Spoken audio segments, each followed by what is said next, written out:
All right. Welcome back to Black Free Thinkers. I'm your host, the one and only Dr. J. Bundy, aka Pocket Locker 86. If you ain't already subscribed, go ahead on and subscribe to that Pocket Locker 86 on YouTube. But while you're here, you need to first and foremost be subscribed right here to Skeptic Haven. Go ahead and just hit the like button. You already know you're gonna like the content, so you might as well go ahead and hit the like button. If you're watching this later, go ahead, jump down in the comment section, answer the question of the day for us one time. Y'all already know how to be a good YouTube audience. We appreciate it. We ain't even gonna hold you. We're gonna jump right into it tonight, y'all. We're gonna have some fun. First, I got a couple of clips I just want to play for y'all. Just a little clips while we get gathered up in this place. When I became a humanist, when I became an atheist, I was a better Christian than most Christians because it was really about helping people. Nothing else mattered. Helping people, not preserving a tradition, right? But helping people. I've had more difficulty with other academics than I've had with family and friends. That other people who study, particularly people who study African American religion, many of them dislike me deeply. Now there be lots of reasons for disliking me. I understand on occasion I can be an ass, right? Not the easiest person. But for many of them, they dislike me because I've surrendered the tradition. For them, I'm outside of the tradition. I've lost my blackness, right? I've embraced the Enlightenment and the white world and just kind of lost my connection to community as a result. And my attitude is, well, whatever. I mean, that is just so deep and so profound, and it really does capture, I think, the essence of being a Black free thinker. And I think it's important for everybody to hear. I think it's really important for Black believers to hear that perspective. I think it's really important for other Black non-believers to hear it, to feel the sense of communion and connection there. Sorry for the religious language. And it's also important for white non-believers to hear, to really understand that when we talk about being a Black atheist, being something different because of the cultural context, that's really what he's really speaking to. And see, it doesn't mean all of that if you're not in one of these, sort of other marginalized minority groups, right? If you're just white, you have the privilege of your lack of belief just being that and no more. This person does not believe in Christianity, Judaism, Islam, whatever the case might be. When you are Black and you are a non-believer, it is seen as a rejection of your culture, a rejection of your community. And with it, almost a stripping of your racialized identity from you. For me, growing up as that only Black kid in all white schools, and feeling the double persecution of that, feeling sort of the constant rejection by the white community I was enmeshed in, because of the fact that I was Black, but then also being rejected by Black people, particularly, within my own family, be them sort of like my cousins or whoever, maybe on my mother's side, and my stepfather's family, less so with, I would say, my dad's side of the family coming up, but just because I interacted with them in a different way. Not as many near peer interactions. And so, you get that on both sides. You get told by both groups that you're not really Black, that you're the whitest Black person, or you're Oreo, Black on the outside, white on the inside. And then if you become a Black non-believer, you have to go through that again. And again on both sides, to where the white non-believers that you come across don't really have any understanding or awareness or even sensitivity to the real difficulties of being a black non-believer, and then black people treat you like you're just not even black anymore. And the irony, especially when you are rejecting and reacting to Christianity, is of course it's really Christians that are immersed in the religion of white supremacy and are really the ones experiencing Stockholm syndrome and failing to honor the sacrifices of our ancestors and failing to recognize the role that Christianity has played in upholding a white supremacist culture that has never been even remotely interested in treating blacks as equals. And so to be told by those people that you're really not black anymore because you no longer are Christian. But the thing I loved is where he got to in the end. I love the way he answered this was just. I understand on occasion I can be an ass, right? Not the easiest person. But for many of them, they dislike me because I've surrendered the tradition. For them, I'm outside of the tradition. I've lost my blackness, right? I've embraced the Enlightenment and the white world and just kind of lost my connection to community as a result. And my attitude is, well, whatever. That's the attitude we really got to have towards these people. Well, whatever. Like, whatever. I'm not even, I really don't even care what y'all have to say. I really don't. Love that. Let's check this one out. Religion fetishizes poverty and suffering. Very much so that it offers a reward for suffering in the afterlife. What up, PC? God What up, gives Robin? his toughest battles to his strongest soldiers. And I remind myself of that. Like, you went through it because you could. And the phrase, God gives his toughest battles to his strongest soldiers, is the clutch a lot of religious people use to comfort themselves, but also to reinforce suffering. Because the more suffering they endure represents the amount of tests that God is presenting them with. So the more they endure, the more they are seen as strong. And this is also why there is a strong correlation between poverty, inequality, and religion.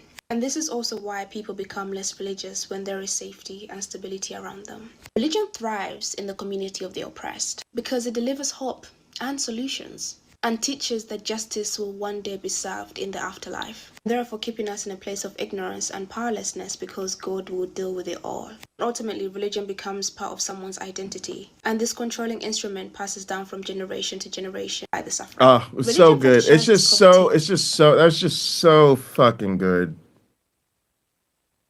Oh, it's just so good.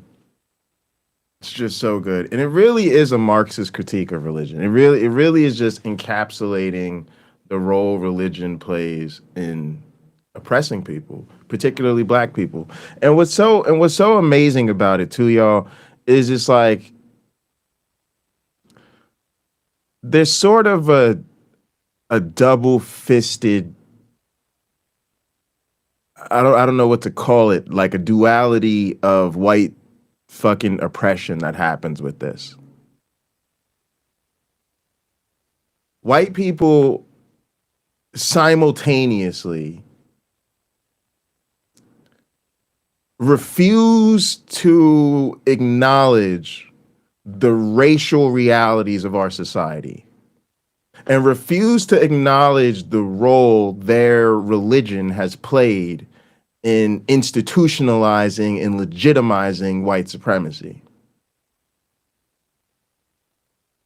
And so while they at once fail to acknowledge the sort of systematic shortcomings that produce the poverty and lack of education and all these things that create the social problems in black communities, they then also say, well, hands off, I can't actually go into black spaces or go into black communities and have any sort of meaningful critique of religion or any meaningful critique of black people's religious participation or any meaningful critique of even the history of how white supremacy and literally slave masters are the ones who stripped who were originally African people of their culture, of their religious practice, literally did cultural erasure on American soil.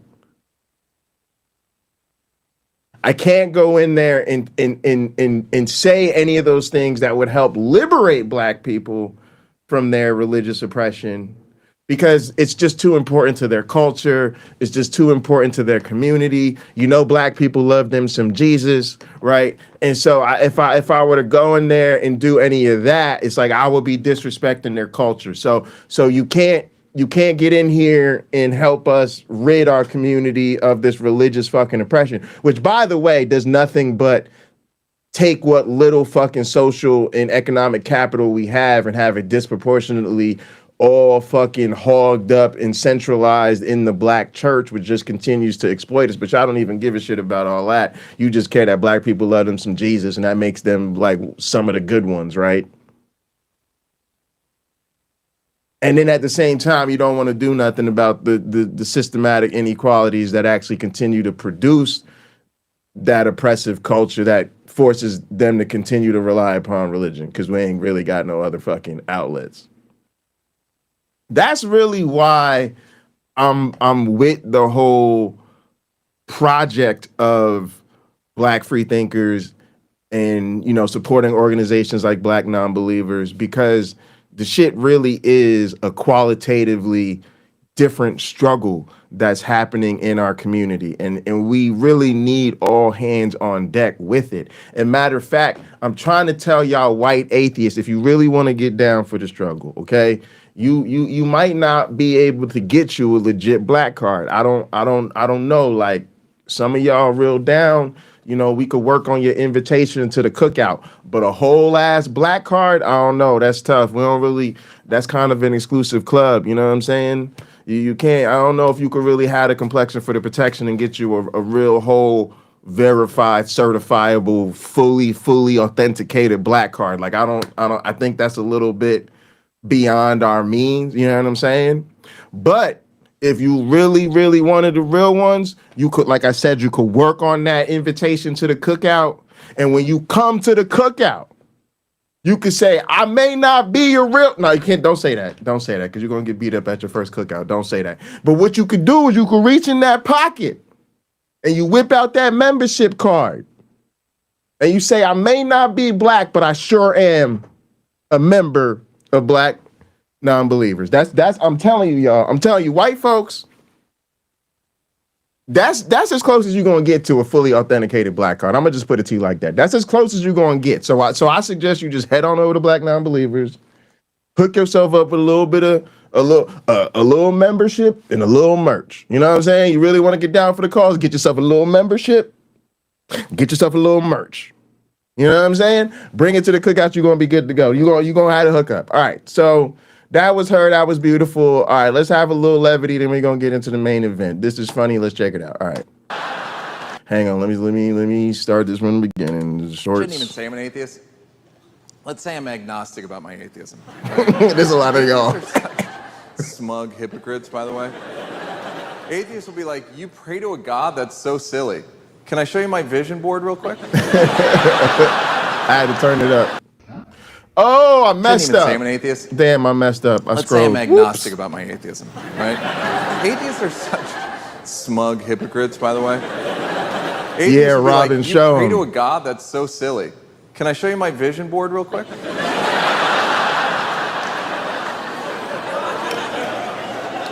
I know a lot of white atheists. I don't know many black atheists. Not none, just not many. I got a theory about why there's not many black atheists. Here goes. Atheism is really like the height of white privilege. It really is, because religion basically says, like, hey, can we interest you in an afterlife? And white people are like, oh, no, thank you.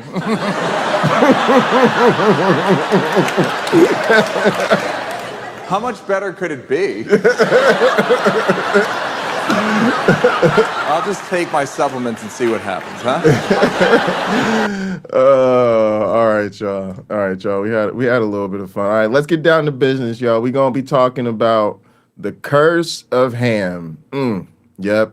Because I get tired. I'm gonna tell you why we're doing this. It's a little bit of a personal grievance.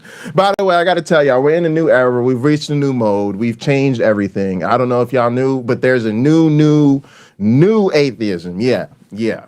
You know, the new atheism was like the white dudes, and they were like real I don't know, they're apparently angry about atheism. I'm gonna be honest with you, they didn't really sound that angry about it to me.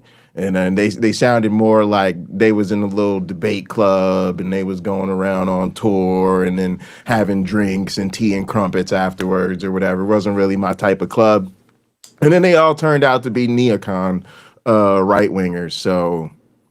So yeah, I'm not really interested in that. So that was the new atheism. And then I don't know if y'all know, but there's a new atheism. It's called analytical atheism. And it's embodied by, your Alex O'Connors and your genetically modified skeptics and your, newer group of all white boys, all white men that are the new representatives of atheism, which looks kind of like the old representatives. Y'all get what I'm saying. It's a certain type of demographic that normally gets represented. Okay, well, we are the new atheist, okay? The we are like third, fourth, fifth wave atheism, okay? And there's a few changes, okay? First change is, yes, we are actually coming after your religion. And number two, it's with immediate effect. That means we're no longer saying bullshit like, I don't care what you believe. People say, I don't care what you believe. Like, get the fuck away from me. I'm allergic to people who say stupid shit like that. See, that's a function of white privilege. Yep, I'm breaking it down for you right here, right now. When you can say you don't care what other people believe, that means you can afford to ignore the direct linkage between what people believe and what people do. And so what it really suggests to us is that you are not severely impacted enough by what people do that you recognize the need to stop what they do by any means necessary. And since what people do is motivated by what they think, the easiest way, not the hardest, not the longest route, the shortest, most direct route to changing their behavior is to change their belief. So we're gonna need you to switch up your tone. We're gonna need you to leave all of that. I don't really care what you believe as long as you leave my friends alone. Yeah, no, we've discovered that because of what they believe, they will never leave your friends the fuck alone. So we're done with that. That didn't work, okay? We're also done with the conversations mostly because they're a waste of time. The debates, they're also largely a waste of time. Okay, so y'all got to catch up. Y'all got to catch up. We are, in fact, trying to get rid of your religion, and we're trying to do it right away. Okay.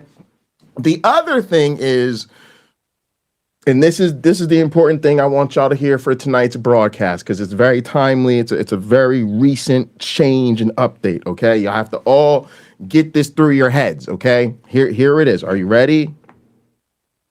Christianity has to go down with Trump. I repeat, Christianity has to go down with Trump. One more time for the people in the back. Christianity has to go down with Trump. See, another thing we did in the new atheism and the new atheism was we love to pick up the Bible.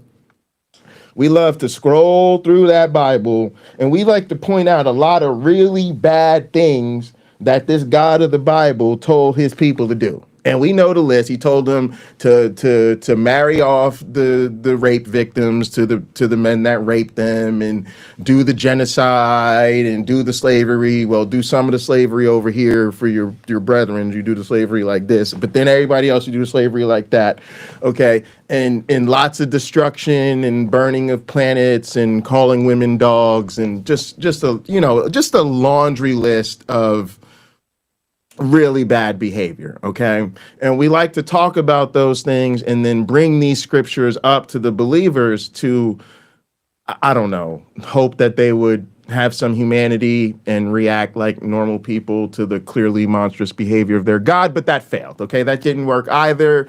They clearly don't care. They clearly know their God's a fucking asshole, and they're just kind of resigned to worship him anyway. So we are no longer going to pretend that they're doing anything other than monster worshiping. We are in the full monster worshiping era of Christianity. And along with that monster worshiping era of Christianity is Trumpism.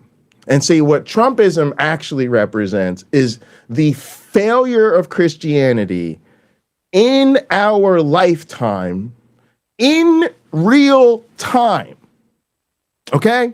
So what that means is that we no longer have to go to the Bible to talk about crazy shit God said thousands of years ago and how clearly the monster worshipers have ignored the terrible shit God said thousands of years ago for thousands of years. And instead, we're going to take down Christianity along with Trump because they have proven right now, today, on American soil, in the year of our good Lord Jesus Christ, 2025, that they suck and they don't behave morally right the fuck now. So let's be clear. We had COVID, we had January 6th, we had the pardoning of all of January 6th. We had 36 felony convictions, lots and lots of rapes, all sorts of Project 2025 nonsense, the total corrosion of the American economy, the American military, the Doge nightmare. We snatched up all the money for cancer research. We literally took benefits away from women and infants and children. We snatched up the food stamps. We snatched up everybody's health care. Okay, so yeah. And now, of all things, it is going to be this Jeffrey Epstein shit that actually takes down Trump. Hopefully, if we're lucky, if there are natural miracles. Okay. So let's all give an applause to these brave women who are coming out, leading the charge, and literally might be the only thing to save capitalism. Did I say save capitalism? No, we need to get rid of fucking capitalism immediately. To save democracy in the United States is literally these brave women that are our last chance, a republic if you can keep it. Okay? So when all the chips come down and the MAGA and all that shit finally crumbles, y'all, I need y'all to stay on motherfucking message, because I already hear what people are doing. You're trying to welcome them all back into the fold, and well, they apologized, and they had Trump FO season, now they FA'd, now they FO'ing, and we gotta welcome them back into the no.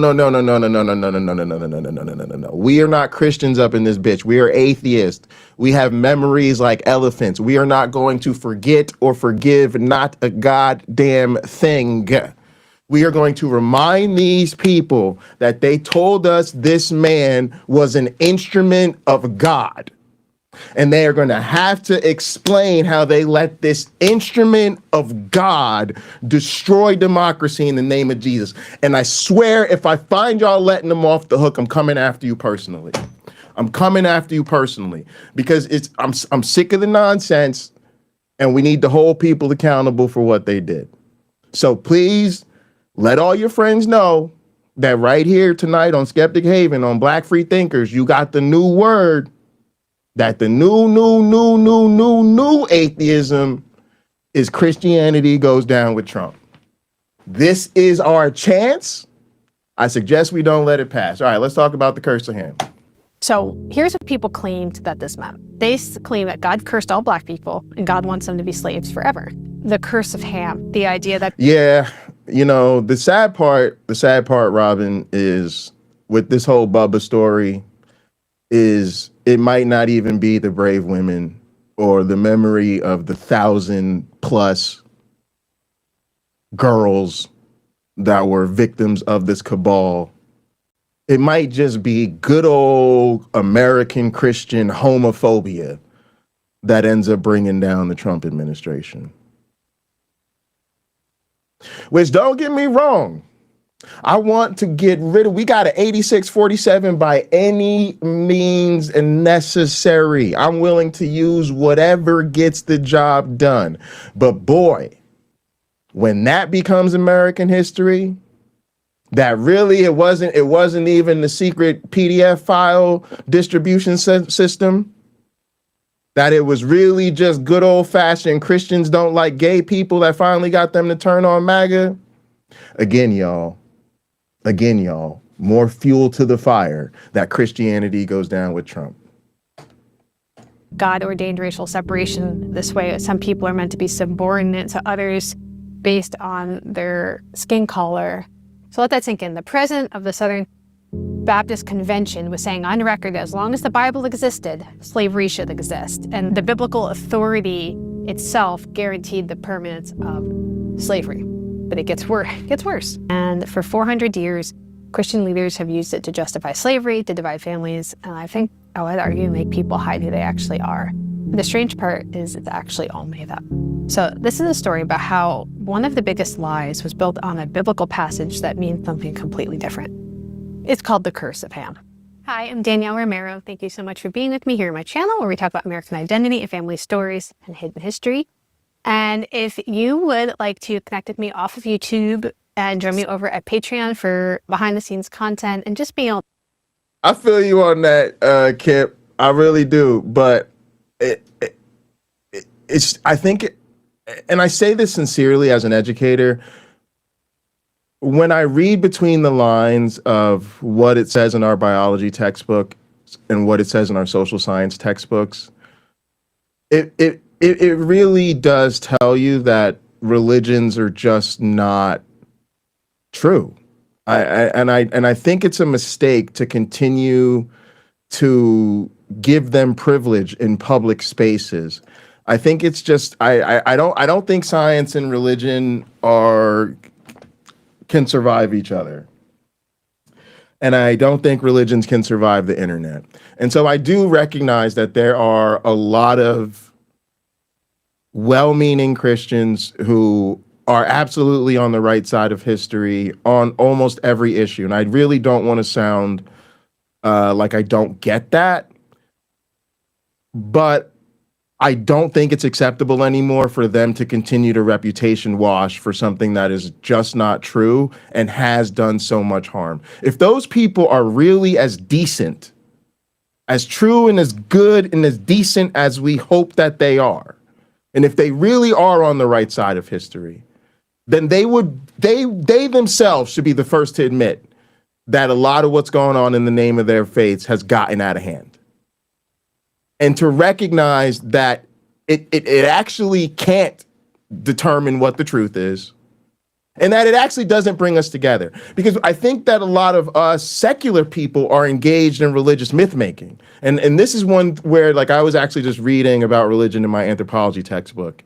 And it actually did a really good job, and so does our sociology textbook. But one of the things I don't like about them is that when it comes to every topic in the world, they represent a lot of different perspectives, including like the conflict perspectives and things. But when it comes to talking about religion, it's always talked about in this flowery language as though like religion is this great tool that's been used to unite communities and bring us together, while overlooking that it so clearly contributes to tribalism and conflict and destruction.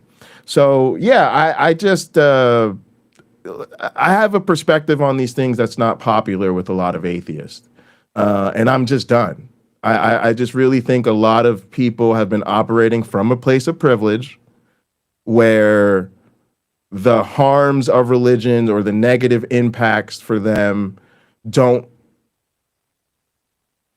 aren't enough to warrant becoming comfortable with uncomfortable conversations. I remember recently Naturi Naughton, who's like an actress. She's in the show Power. She's quite a star. Came to Essex County College. She's from Essex County, so she came to visit with our students. And my dad organized the event, and I've known Naturi my whole life, so I got to spend some time with her when she came. It was really nice. She took some pictures with my students and stuff like that.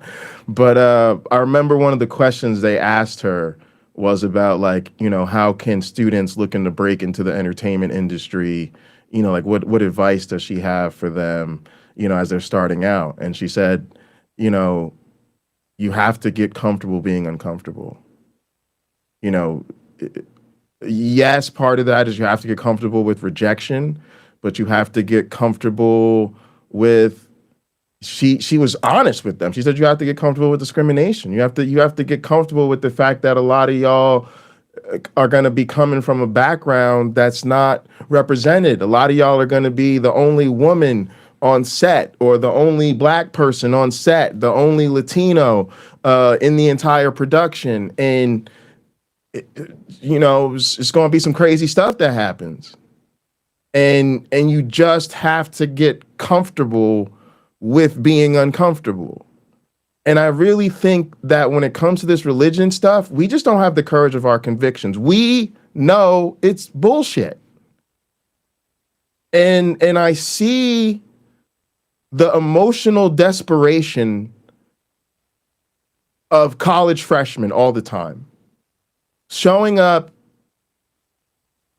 with like full of hope and expectation that they're gonna learn science, they're gonna learn how the world really works, and it's gonna fit perfectly nice and neatly into the religious indoctrination they were taught as children. And almost willing to go to battle to defend something they don't even understand. And just how unprepared they are cognitively and emotionally to understand a world full of people who don't believe like they do. And so for me, I just don't have any energy left to protect religious delusion. Does that mean I'm insensitive to some things? I don't think so. I think what I'm doing is what a lot of y'all should be doing, is I'm getting uncomfortable, making myself uncomfortable. I'm pushing myself to really say how I really feel, to really reflect my lived experience, to really say what I want to say. And I honestly don't think we should be co-signing on religion anymore.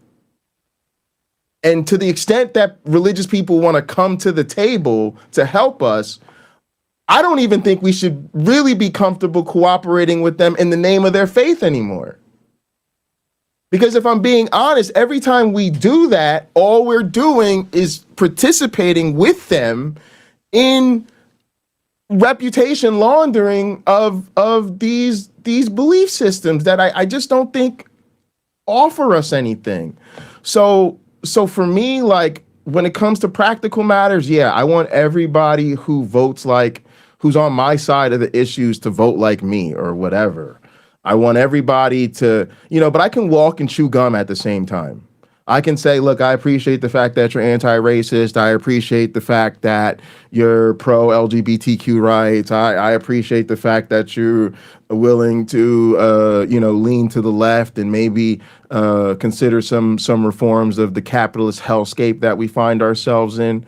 But I'm also going to be honest and say I don't think your adherence to the Abrahamic religions is helping you in any regard. And if you really want to be this great person that has this amazing reputation of being so concerned with humans, there's a word for people like that. They're called humanists. They're not called Christians. So I just think it's time we stop pretending that religious adherents are secretly low-key humanist. To the extent that they are, then we need to pull them out of religion so that we can actually leverage their humanism.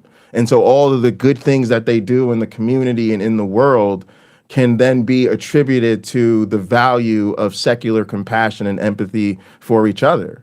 Because right now, every time somebody like my mother does the right thing in the world, they're going to attribute that to Jesus and want you to see that they're doing what they're doing because of the Christ in them.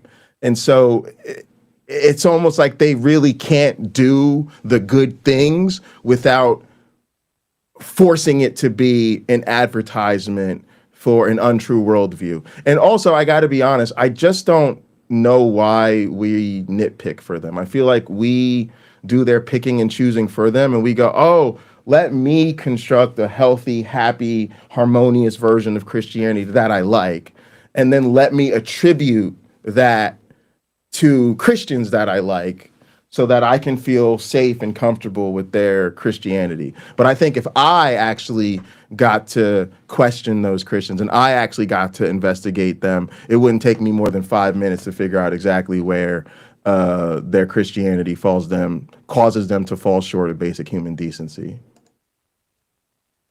The chat and connect. Come on over at patreon.com/NYTN. or you can send me a coffee at coffee.com/NYTN13. So let's start with what the Bible actually says. Genesis 9 is right after the flood. I'm going to tell you the story, then we'll read it together. Noah plants a vineyard, but he makes wine. He drinks too much. He passes out naked in his tent. His son Ham walks in and sees him passed out. So Ham leaves, tells his two other brothers. His two other brothers are Shem and Japheth, and they grab a blanket and they walk backwards so they don't see their dad naked and passed out, and they cover him up. Okay, well then Noah wakes up and he basically says, "Cursed be Canaan, the lowest of slaves he will be to his brothers." So I'm going to read the actual passage with you and we'll chat about it. I'm going to read from Genesis 9. The sons of Noah who went forth from the ark were Shem, Ham, and Japheth. Ham was the father of Canaan. These three were the sons of Noah, and from these people the whole earth were dispersed. Noah began to be a man of the soil, and he planted the vineyard. He drank of the wine and became drunk and lay uncovered in his tent. And Ham, the father of Canaan, saw the nakedness of his father and told his two brothers outside. Then Shem and Japheth took a garment and laid it on both their shoulders and walked backward and covered the nakedness of their father. Their faces were turned backward, and they did not see their father's nakedness. When Noah awoke from his wine and knew what his youngest son had done to him, he said, quote, "Cursed be Canaan, a servant of servants he shall ever be to his brothers." He also said, "Blessed be the Lord, the God of Shem, and let Canaan be his servant. May God enlarge Japheth, and let him dwell in the tents of Shem, and let Canaan be his servant." And that's basically it. So we don't know when he's saying he knew what his youngest son had done to him. You can read into it, you can make a guess, but we don't know. Doesn't say, it's not there, you're just guessing. So here's what people claimed that this meant. They claim that God cursed all black people and God wants them to be slaves forever. But if you read it again, it says, "Cursed be Canaan, the lowest of slaves he will be to his brothers." So it doesn't mention race or skin color, black people. It's literally Noah's grandson. And people twisted this somehow into justifying the slave trade. I want to introduce you to a girl that I'm going to call Sarah. That's not her real name, but the story is real. Sarah grew up in Mississippi.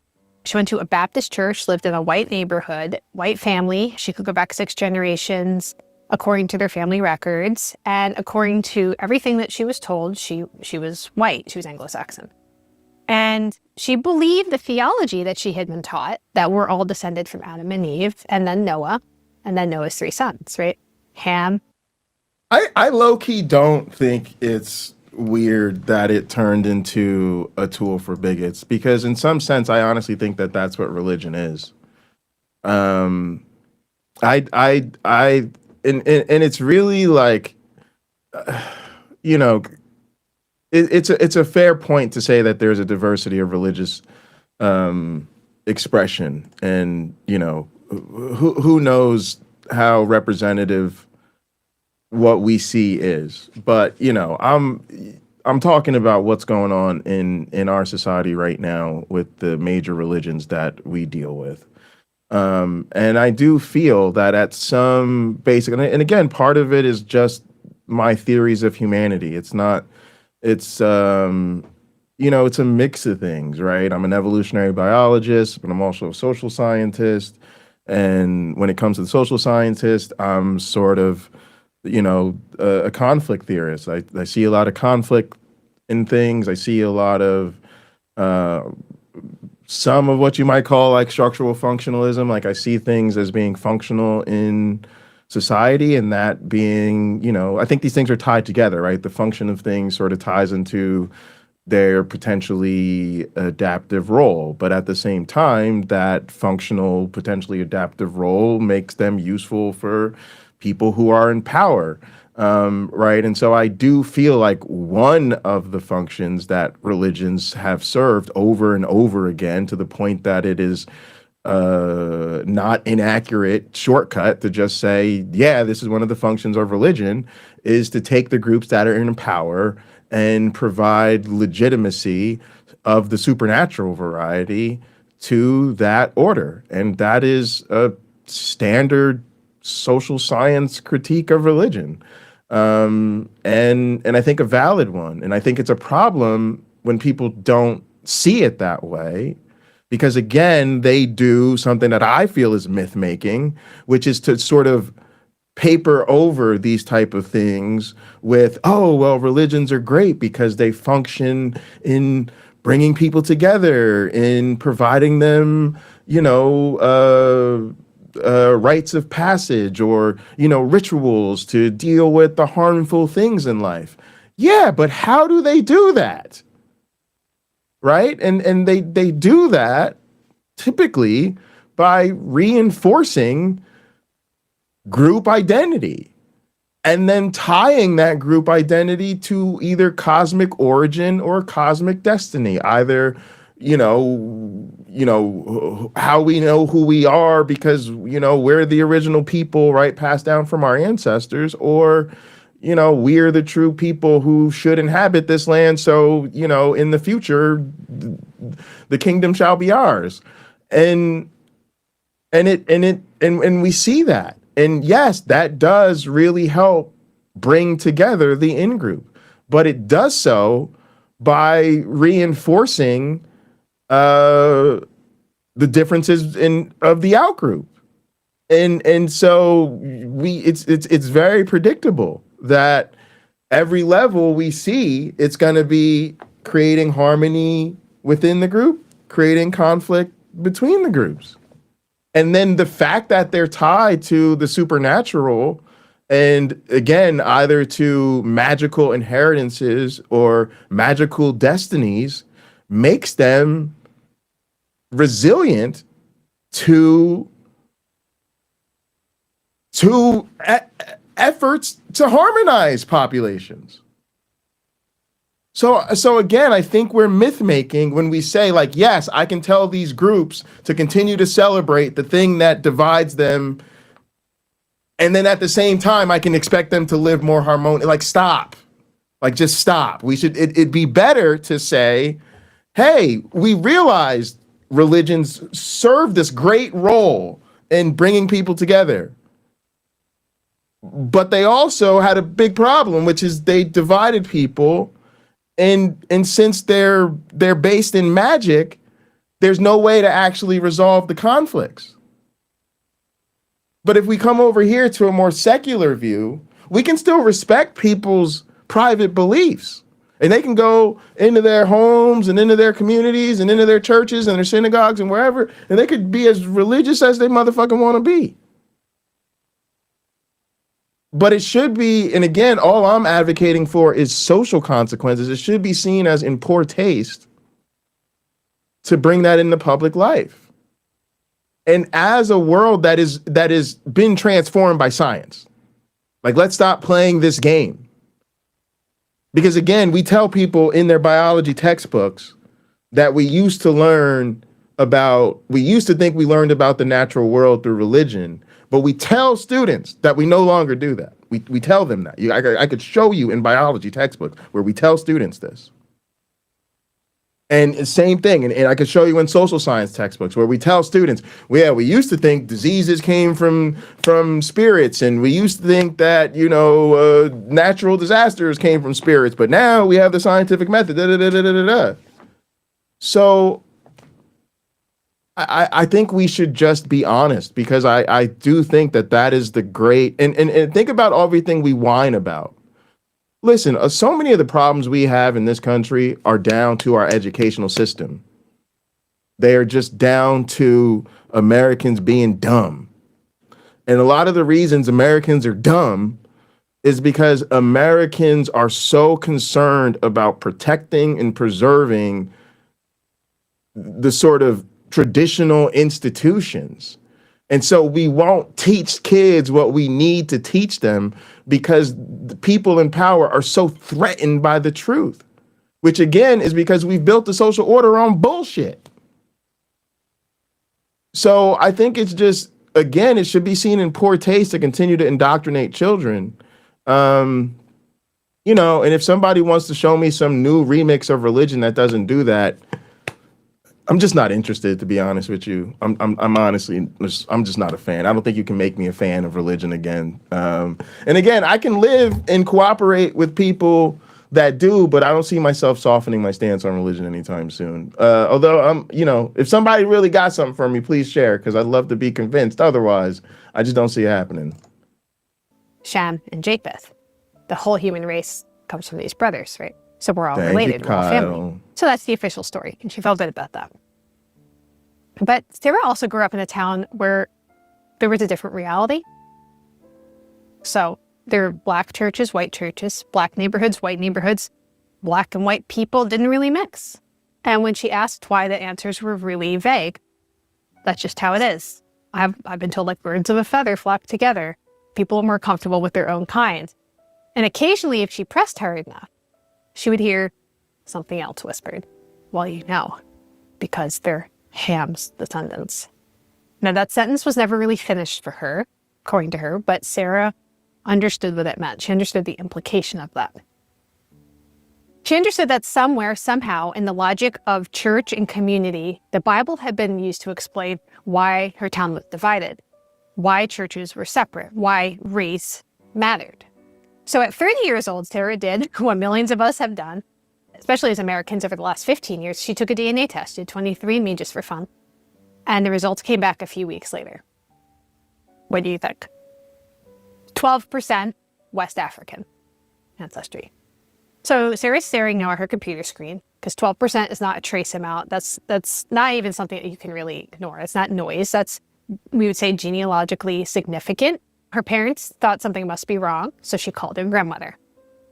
So she calls her grandmother, and Sarah's like, Gram, I just took a DNA test, and it's saying that, you know, I have 12% West African, which means you have a lot more. Her grandmother went quiet for a long time on the phone. She said, I don't want to talk about that. Now, to understand in part why Sarah's family had to hide this, we need to go back. Yeah, we got to talk about this. That's so interesting, y'all. But I'm just going to tell you, like, so much of what I hear. This is what it really feels like to be Black, is you realize that people are literally, like, afraid of you. So for those that don't know this story, like I grew up, I was the only Black kid in all white schools. And you know, it's a weird mix of privilege and persecution. Right? You're in a good school because you know, your parents have gotten themselves an education and decent jobs and all that good stuff, so they can send you to private school in the suburbs. But you are constantly dealing with racism. And one of the incidences that I dealt with was literally the miscegenation fear. And so there was a parent that literally did not want her daughter in the hallway at the same time as I was. And I remember like talking to my mom about this and being like, I'm 12. Like it was so damaging to me to have to connect those dots as a kid, right? To have to say like, oh, they don't want me in the hallway at the same time as their daughter. Why? Oh, it's because they're like afraid of, you know, us making a baby, right? And they're afraid of like having an interracial grandkid or whatever. And so this desire to make sure that you don't have a mixed grandchild is so strong that you're willing to call a fucking school and tell them not to let the Black kid change classes at the same time as your daughter. Okay?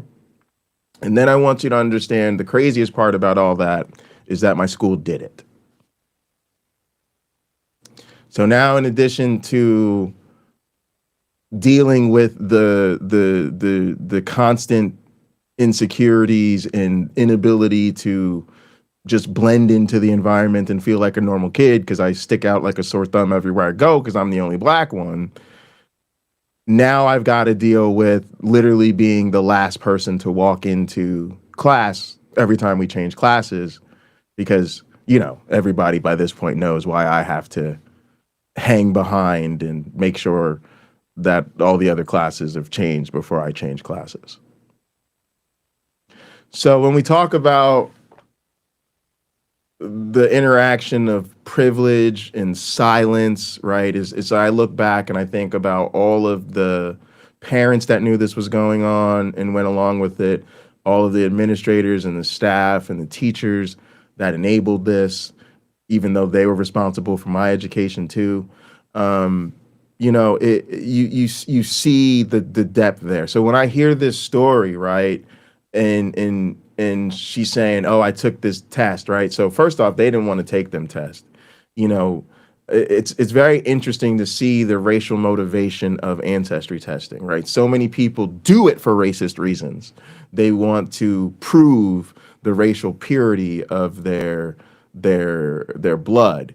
And they don't know anything about admixture, and so almost nobody has pure continental blood. So and then a lot of them resist ancestry testing because of that fear. And so this is that fear coming manifest, and her saying, "Oh, okay, I found this fact out. I'm gonna need some answers," and then rather than the answers being forthcoming, it's, "I don't want to talk about that."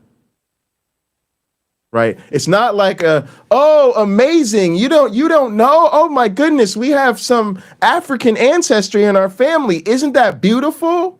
Yeah, it might be a little messed up, and maybe it didn't happen under the best circumstances, but yeah, girl, you a child of the world. Go on, get it."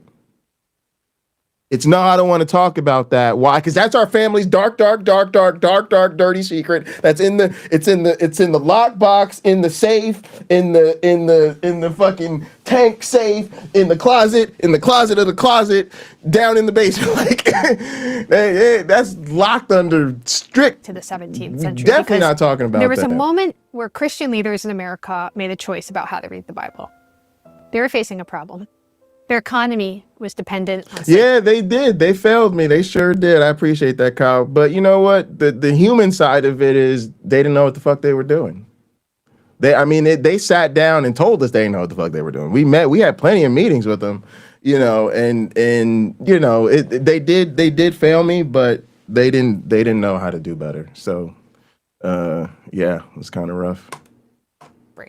Not even indentured servitude, but permanent slavery. And slavery required a justification that was more powerful than just simple economics. So we're gonna get into this. Here's how the lie worked. So the twist was simple, but it was brilliant, if I might say so. It was completely dishonest. So first they shifted the curse from Canaan to all of Ham's descendants, who are listed in the next chapter, Genesis 10. And it tells us that his descendants were Cush, who went to Ethiopia, Mizraim, Egypt, Put, Libya, Canaan, and the Middle East. There's no sub-Saharan African country here, which is where the slave trade really took place. Second, they collapsed all the geography into a race. So they basically were like, Africa equals cursed, and that equals black people, and that equals slavery. But it doesn't follow logically, but it didn't matter. Third, they ignored that the name Ham doesn't actually mean dark or black. I've seen people mention that. Scholars have to debunk that and said it's just a name. It doesn't mean that anywhere. Fourth, and more importantly, they had other Christian leaders telling them, no, you guys are wrong. They didn't listen. In 1673, Richard Baxter read the curse of Ham argument and he rejected it completely. He looked at slavery and he was furious. This is what he said. How cursed a crime is it to equal men to beasts? Is it not your practice? Do you not buy them and use them merely to the same end as you do your horses? He said this in 1673. And he didn't just the same end as you. All right, I just want to pause here because I'm thinking, y'all got me thinking about this shit now, and I want to acknowledge this. I want to acknowledge, right, that there's always been Christian disgust with slavery and Christian abolitionists. But while we're being honest about the facts, we have to acknowledge the Christian production of slavery. Again, you don't get to take credit for putting out the fire when you lit the goddamn match after pouring gasoline all over my goddamn house. You also have to acknowledge that even right now, even in 2025, there are currently Christians arguing for slavery, basing their pro-slavery arguments on the Bible. So why, in light of that, do I have to say, okay, well, let's hold on to the Bible because some of y'all are nice sometimes, rather than acknowledge this biblical worldview failed to prevent slavery. It is still failing to prevent slavery. There are more slaves, there are more people in slavery right now than there were at the height of the Pan-African slave trade. Christians say jack shit on Sunday mornings about modern day slavery, while their apologists go on YouTube and tell them you actually need to get comfortable arguing for it. I'm not playing this game with y'all no more. I'm just not. I'm really just not. You do your horses? He said this in 1673. And he didn't just stop there. He called them devils for it. He said they were worse than devils. He said, quote, "They that buy them and use them as beasts for their mere commodity are fitter to be called incarnate devils than Christians." Cotton Mather, a famous pastor from Boston, went after people just a couple decades after this, because people were saying, well, black people don't have souls. Well, this is what he said. He said, quote, "It has been cavilled by some that it is questionable whether the Negroes have rational souls or no. But let that British insinuation never be whispered anymore." He's like, that's insane. And again, here we are hundreds of years later, and what do we have? We have them making Charlie Kirk the first saint of MAGA. Again, we have Christians talking about how the civil rights movement was a mistake. Christians talking about they see a black pilot, they really hope he's qualified to fly the plane. They don't see a white pilot and hope that he didn't get into college because his grandfather went to that college. They don't see a white pilot and get scared that they're worried that the pilot got his job because his father knew the supervisor. They play golf together. They're worried about that. But when they see that black pilot, they damn sure worried about that scholarship program for minorities. And so again, like Christianity has to go down with Trump. I'm sorry. We don't get to not acknowledge that they forced us to all participate in their motherfucking social experiment of Christofascism, and the shit has not worked. So yeah, I'm good on this. Like I said, y'all. Some people are not with it, but please let them know that there's a new atheism, that we are fourth and fifth wave atheists. And the new shit is we care what you believe.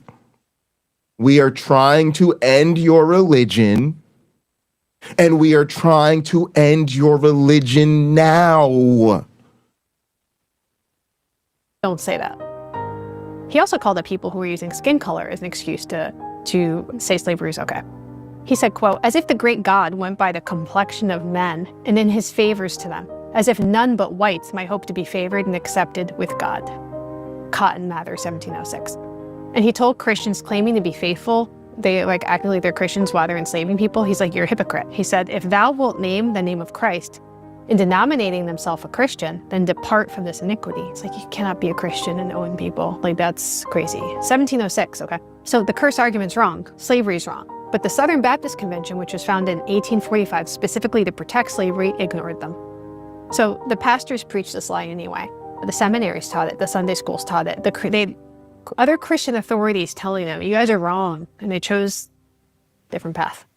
This argument is that God ordained slavery. The Bible proves it in this section of Genesis, and this is just like a settled matter of theology.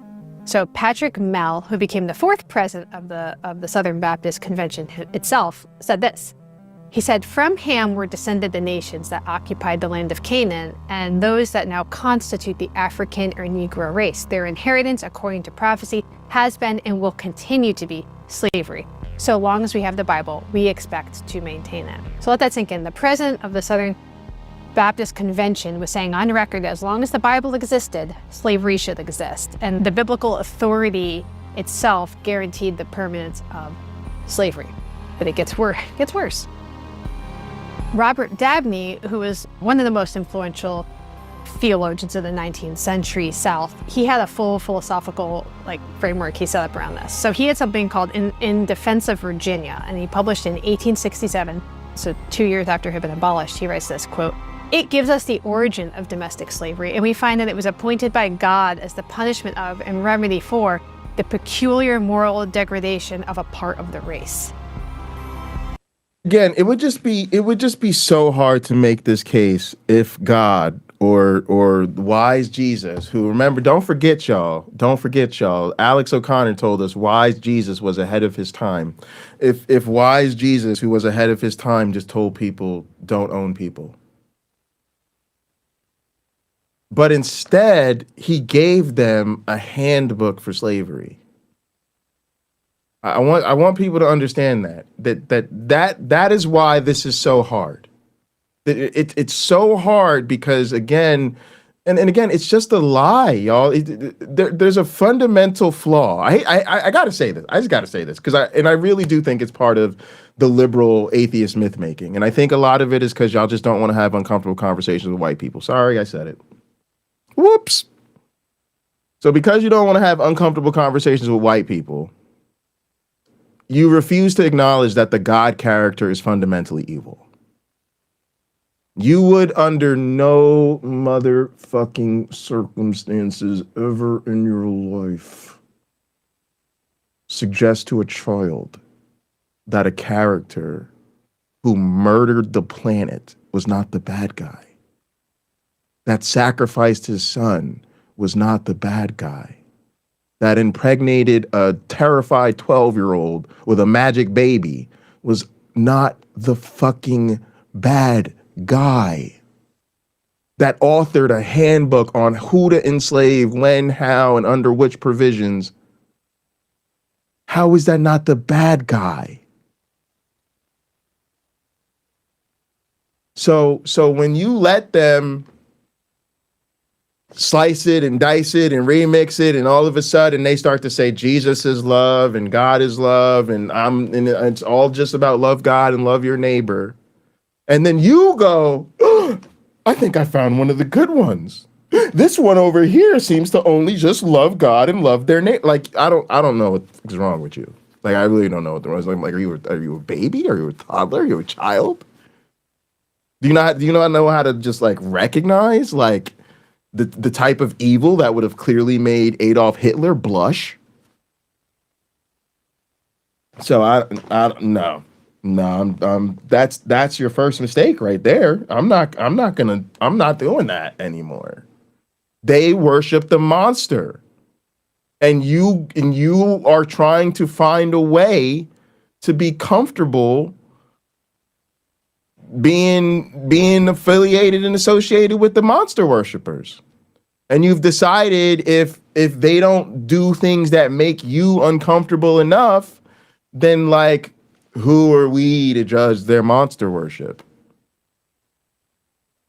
I'll volunteer. I'm judging them, and I judge it to be dog shit. And so he's saying it's a remedy for moral degradation. In other words, slavery was beneficial to enslaved people. It was a form of discipline, correction, and training, and God had given African people into slavery. Damn, Mark Reed and Tux are here. This is an incidental theology, and it clearly is not just like one pastor's private opinion. This was the official doctrine of the largest Baptist denomination in America, articulated by its leaders, taught in its seminaries, preached from its pulpits, and it included, Sunday school materials, So here's what's important now. This theology worked because it was persuasive. It's powerful. It convinced millions of Christians, white Christians, that they could own human beings and they could separate families. I agree, Mark. And I say, if you worship the monster, I've seen enough. I've seen enough to judge. I don't know. Y'all think people think I'm playing when I say that. Like, I really do think they worship the monster. That's what I told my family, gang. That's why I won't be going home for Christmas this year. Why I won't be going home for Thanksgiving. Why I don't chill with my family on the holidays. I told them, like, I know you guys bow your head and thank the monster for your food. Like, I'm not, nope, I won't be here for that. Whip them, they could mistreat them, and they could all do this in God's name. So here's more. So the Bible, the actual Bible, not the distorted version that these people were teaching from, contains something that actually contradicts all of this. Also, I got to tell y'all, it's very freeing. It sucks. It's very stressful. But look, I could tell y'all, gang, I keeps it real. my mama don't fuck with me. You understand? So next time you know people are worried, they're like, I don't know, like y'all be like, don't worry about Jay. He don't give a shit. If Jay don't care what his mama think, trust me, he don't care what you think. So it's in Acts chapter 2, and this is the day of Pentecost. The Holy Spirit comes down after Jesus has been resurrected and goes back to heaven. And the apostles start speaking in languages they don't know. And the text says that people from, quote, every nation under heaven heard the gospel in their own language. People from Mesopotamia, Judea, Cappadocia, Asia, Egypt, Libya. There's like 12 different groups mentioned. So think about what this is. At the Tower of Babel, God had confused human language, scattered people across the earth. Centuries later now, God, though, is doing the opposite. He's bringing people together. He's uniting what had been divided. God's saying, through the gift of shared faith, you are one people again. And Paul, the apostle And Paul, again, the dumbass religious people will tell you how fucking beautiful that is. And again, isn't it so wonderful how God brings us all together? Bitch, did you miss the part of the story where he confused our languages? Did you miss the part of the story where we was all living harmonious in one population, speaking one language, being content, and we were just going to build the tower? We actually love God so much, we was like, yo, let's all cooperate and let's build this tower up to God so we could go visit him, tell him how much we love him, and bring him some gifts. And he was like, oh no, they're coming up. They're building a tower. They're going to get up here. Oh no. Oh no. Oh no. We got to shut this shit down. Abort. Confuse their languages. Again, even in the Bible, God says he gives them evil commands. He says he confuses them. So it's like, oh, brother. writes this in the letter to the Galatians. He said, Galatians 3:28, there is neither Jew nor Gentile, neither slave nor free, nor is there male nor female, for you are all one in Christ Jesus. So that means that divisions that separate people, it's not saying that like Jews don't exist or like males don't exist. But what he's saying is that the things that separate us, whether it's based on ethnicity, gender, social status, these divisions are overcome when we're in unity as Christians. These aren't eternal divisions. So this is the arc of the New Testament. It's moving towards unity, not separation. It's moving toward the erasure of barriers that we have set up as groups of people, not the preservation of those groups. But the Southern Baptist leaders ignored these passages. I don't know what they did with these passages. Reinterpreted them beyond recognition. But I think they clung to this idea of the curse of Ham because it's useful, right? It justified slavery. It justified segregation. It justified the separation of churches, of neighborhoods, of families. And for 400 years, this worked. But this is what is astonishing, if you're not already astonished. This theology didn't die with slavery, actually. It didn't fade away after the Civil War or after Reconstruction. It persisted. So it just kind of shifted targets. So now, instead of being used to defend slavery, which has been abolished, it defended segregation. You see how there's like these moving goalposts here. So in 1960, Bob Jones University, which is a major evangelical institution with deep Baptist roots, passed a resolution. Okay, here's what it said. It's like, quote, God has separated people for his own purpose. He has erected barriers between the nations. Not only land and sea barriers, but also... All right, gang, I just realized, all right, so she got about 5 minutes left and we gonna make it through. She's doing a great analysis. And then I'm gonna just give y'all a little hook here. When we done, I'm gonna tell y'all about the modern curse of Ham. Dun, dun, dun, cliffhanger. Ethnic, cultural, and language barriers. God has made people different from one another and intends those differences to remain. And so Bob Jones didn't drop its ban on interracial dating until the year 2000. 2000. And they used the same bad theological justification, this curse of Ham, the Tower of Babel. They said God separated people racially, wanted them to stay apart. And I think what has been deliberately ignored is that God at Pentecost undid all of that. He sent Jesus to undo a separation. He sent the Holy Spirit to bring people back together. And I'm not really quite sure how that has been missed here. So in 2003, scientists completed the human. This is I think is also part of the liberal Christian cope. Like liberal Christians, because you got to remember, like again, like the whole motivation for Christianity is fucking off, y'all. The whole motivation is off. It's a historical. It's really an evolution. The same thing. What I think really happens is, because you got to remember, like to me, it's all evolutionary theory. And evolution, right, doesn't get to design the ideal solution from scratch. It has to work with what it has and then like bend it and mold it to the current environment. And so I think that in this context for these Jewish people that would become the, proto-Christians or whatever, they were kind of stuck with Yahweh, right? Yahweh was the God that they inherited. Right. And Yahweh was useful in their world. Yahweh was powerful. Yahweh was, understood in their cultural context. But Yahweh was a son of a bitch. He's like I think of him as like a war, thunder, volcano god. I'm sure Kip Davis has a much more accurate scholarly understanding based on people who study these things for a living. But for me, in my little hood understanding of it, I'm going with volcano war god, right? But they live in kind of, again, proto-metropolitan-ish type of situation, right? And there's all these new influences. And, like, people are not really drawn to Yahweh's kind of assholeness anymore. So they need to, like, maintain Yahweh's lineage of, like, authority, power, and I will fuck you all the way up if you don't do what I say. But they had to, like, remix them into something that the Gentiles and different political power, all different groups could kind of get behind. And so rather than being able to really just do away with everything and then, design a God from the ground up that would, meet the more metropolitan culture that they were trying to appeal to at the time, they had to kind of graft a more humanistic God onto the asshole God they were kind of stuck with, right? And so the entire liberalizing effort of Christianity, to me, has been going on the entire time, and it's always been a fool's errand because you've always been trying to take what is clearly a fucking volcano war god and then turn him into like the Buddha plus, right? Because that's what Jesus is really supposed to be, right? Jesus is supposed to be, I don't think it was a direct influence or whatever, but again, consult the Kip Davis and Josh Bowens of the world. But from what I understand, it's like, like they want him to be like the super Buddha, like he's peaceful, he's chill, he's harmonious with everybody, right? but they had to get that from like a background of fucking Jehovah, right? So it just wasn't gonna work.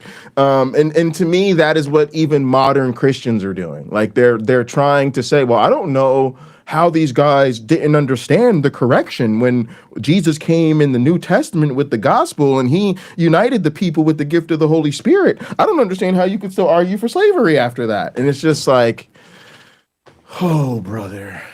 Genome Project. They mapped all of human DNA, all 3 billion base pairs of it. And what they discovered was that race, at least as we understand it here in America, as Southern Baptists had theologized it, doesn't exist in our DNA. Now, and be clear. Obviously, people look different. People have different cultures. We have different ethnic groups, right? No one's denying that.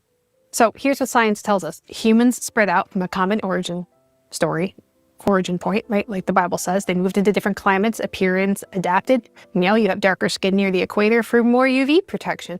You have lighter skin up when you're farther up north so that you can get vitamin D easier. There's this adaptation, this evolution towards survival, but underneath we're all the same.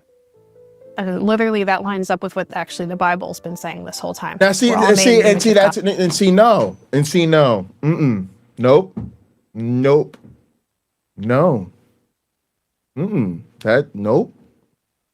See, you don't get to do this shit no more. You got to understand, that is not scientific, what she just said. Yes, she was right about us all having origins in Africa. Ding, ding, ding, correct. She was absolutely right about the skin adaptations and darker near the equator for more UV protection and lighter away from the equator so you can absorb more vitamin D. Bravo, very good. But then where do they go with it? Where do they go with it? Everything we've learned, the entire history of fucking science has to be what? has to be subsumed under their small ass, tiny little fucking Middle Eastern ancient god. And what do you know? What does science do? Science doesn't really ever discover anything meaningful or challenging to our faith. No. What does science do? It just confirms what the Bible already said. Almost like you might as well not even fucking do the science and just fucking read the Bible, because science ain't gonna do shit but confirm what the Bible said anyway. It's the same shit I get when people tell me that the Catholic Church accepts fucking evolution. No, the fuck they do not. I taught at a Catholic university. Get the fuck up out of my face with that bullshit. They accept the mechanism of evolution. They accept the explanation of evolution. But they absolutely are motherfucking creationists who put all over their goddamn science buildings how God was giving Jesus dominion over everything, and everything under the sun aligns with him and his great power and order. So basically they say, no, we still believe God created everything. He just, yeah, I guess evolution is part of the story of how he did it. And is that science? No, that's called fucking theology. Matter of fact, we have a name for it. It's called theistic evolution. Does everybody want to take a guess at what theistic evolution is? A form of creationism. There you go. Ding, ding, ding, ding, ding. So yes, Catholics on paper accept evolution, but do they accept the scientific theory and understanding of evolution? That we evolved by natural means and therefore only a natural explanation is required to explain our origins? No. They graft it onto their Bible story, which again is a dishonest fuckface thing to do. Not something that should be celebrated, not something that should be seen as encouraging because they're moving in the right direction. No, it should be seen as what it is. A refusal, even in the face of overwhelming evidence, to admit the truth. And then instead, once you can no longer fucking deny the truth, you just subsume it and pretend your God did it anyway. So it should be called out for the dishonest fuckfacery that it is, and how they use it to not educate students, but to misinform them with religious propaganda. So let's stop giving people like this credit. I'm sorry, you don't get credit like this. No. Nature and science do not tell us that it happened just like it says in the Bible. That is not fucking true. God, we're all descended from the same family. No need to complicate it. So, and that's the thing. It's like, no, see, science is giving us the real story of how we are all related by natural fucking means. And it's really important that we don't let fucking religious groups take dominion over the scientific truth that belongs to all of us. The story of human origins is all of our ancestry. It's all of our story. And when we allow people, in particular religious groups, to pretend that it really reinforces their religious narrative, we are spitting in the face of all the scientists who made those sacrifices to figure that out for the benefit of the entire species, not to be used to reinforce the dogma of a particular brand of Christianity that, quite frankly, just doesn't want to come to grips with the fact that the fucked up shit in the past that has been done in the name of your religion is evidence that your religion is bullshit. And it's evidence that there was never the word of God, and that there's never been such a thing as God inspiring Christians to behave morally. And what we see time and time again is Christians using the book authored by their particular version of the monster to do monstrous shit. And since you guys won't cope with the fact that the bullshit isn't true, you instead have to paint us some flowery version of it that's not fucking true. We could just read the book and realize that your God is not loving, that he's a fucking monster, and that you guys are full of shit. And then you have the fucking audacity, believing your ancient magical bullshit, to turn around and read some fucking science to us and then tell us biology confirms what your Bibles. Get the fuck out of my face. Sarah story, to all the thousands of Sarahs that are out there who took a DNA test and discovered that the racial categories that their families and maybe even their churches had insisted were absolute, that were divinely ordained and were sacred. Actually, these were false categories. Sarah had 12% West African ancestry. Other people found more. And the revelation forced the question that American Christianity, I think, has been avoiding for 400 years. It's like doing archaeology, like in real time, in living memory. And I have walked that path too. You know, I'm still on that path. No, What's devastating is I think some I believe we're still monkeys. We did not evolve from monkeys. We are still monkeys. Go hit up your boy Aaron Ra.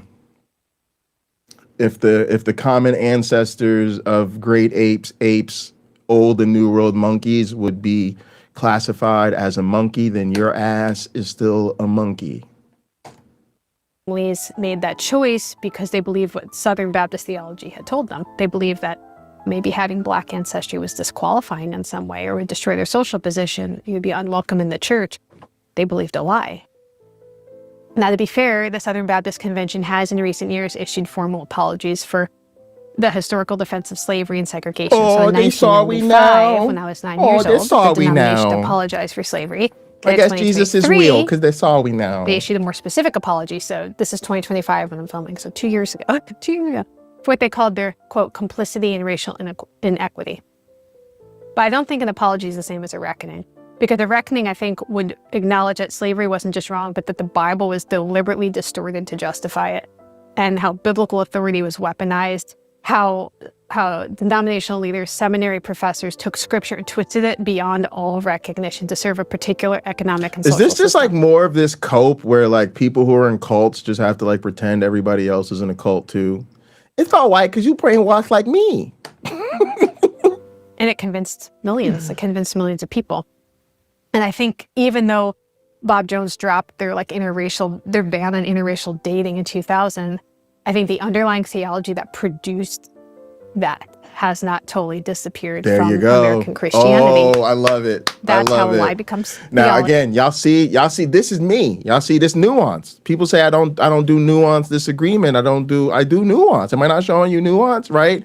Most of what she said about the curse of Ham, I was totally on board with. She misrepresented science as confirming her biblical account. I said she could fuck right all the way off with that. When she comes back to landing the plane, talking about how the racist justifications of the curse of Ham are still with us in American theology, we right back in alignment and agreement. Y'all, come on, y'all. Come on. I'm giving you nuance in real time here. That's how theology becomes the law and how people end up doing horrible things all in the name of God, right? And this is actually true of a lot of Bible stories. If you have ever read a children's book about David and Goliath, this is like the most well-known story, I feel like, ever. There's a part where David goes to King Saul. He's like, I'm going to kill Goliath for you. And he's like, wow, great, thank you. You can wear my armor if you'd like when you go out to meet him. And so David tries it on, and he's like, actually, I don't ever wear this. I've never tried this in battle before, so I'm just going to not wear him. But in all the children's books and stuff, they say that David tried it on and he was too small for it and it didn't fit. And it's like, the Bible doesn't say that. You know what I mean? Like, we got to read documents for ourselves. And that's true in this case too. The genetic evidence is clear. We're all one family. The biblical evidence is clear. God's arc bends towards unity, not separation. So what are we going to do with that knowledge? That's right there. And that's what we do, right? We come alongside Christians and we say, yes, Christians, if you want to say that the true nature of Christianity is to bring us all together, I am so happy to join you in celebrating that mission. And when you do that, you are participating in the myth making yourself, and you are undermining the credibility of the atheist opposition to religious dogma and the continued social dominance of, because that's what it really is about. It's really about taking all of our civil rights efforts, taking all of our movements towards equality, taking all of the good things we want to do to make a better society, taking all of our scientific discoveries, taking all of our medical and technological advancements, and putting it under the umbrella of it was really all part of our God's magical plan. And if you aren't ready yet, shouldn't you be ready to take up your cross and follow him? And so I just think atheists need to just take a hard, long look in the mirror, remind yourself that you don't believe this nonsense, remind yourself that you don't want to promote nonsense you don't believe in, and just be comfortable saying the uncomfortable thing to believers like, sorry, I just don't believe what you do. All right, now before I get up out of here, let me go ahead and bust it to you down like this. The curse of Ham is still with us, and you hear it, first off, in the entire creationist movement. Shout out to my man, Big Thang Flying Wayne. Wayne always says that what believers hate about evolution is the Africanness more than the apeness, right? In other words, saying that a huge reason people reject evolution is not just that they don't want to believe that they, share common ancestry with animals. They don't want to believe that they are animals. They don't want to accept the fact that they are, in fact, apes. What he's saying is they really don't want to accept the fact that the human species originated in Africa, which means that all of us trace our ancestry back to Africa. Think about how many people want to wave around Confederate flags in your face, and when you tell them to get that fucking traitor flag out of my face, they go, but it's my heritage, but it's my history. And then you say, well, let's talk about evolution. Now all of a sudden they're a good Christian and they don't believe in evolution, right? Because they don't want to talk about how African their history is.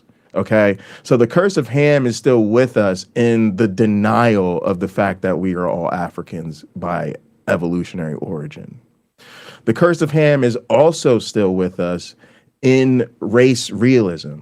That's part of the reason I believe that the conservatives are so obsessed with LGBTQ people and so obsessed with trans people and so obsessed with biological essentialism, because so much of their worldview is based on their God creating this immutable differences between types and groups of people. And so they want us to buy into the fact that our sex puts us into binary categories, male or female, and that is it. So then they can turn around and say that our ancestry puts us into separate categories and classes of people. Then they can turn around and say what?